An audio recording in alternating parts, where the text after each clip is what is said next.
and welcome to another Danfoss Product Store tutorial.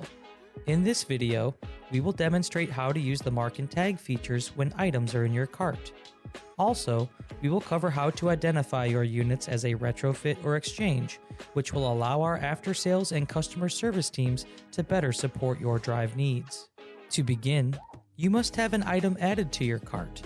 If you do not know how to do that, please watch our previous video on adding items to your cart. Once the item is added, click on the button titled Enable Mark and Tag. Then, check the box titled Mark and Tag next to the product line. Next, click on Activate Order Line.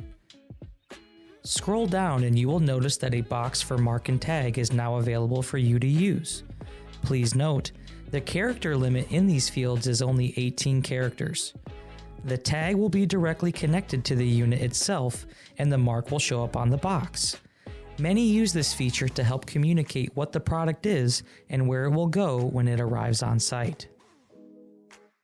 Next, let's talk about Retrofit and Exchange. Locate the Retrofit and Exchange dropdown under the product details in the cart.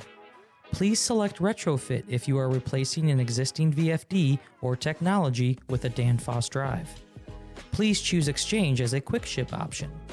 This is to be used when a drive fails and an urgent solution is needed. This information will allow our after-sales and customer service teams to provide better solutions to your needs. As always, be sure to click on the Update Cart button to make sure your changes are saved.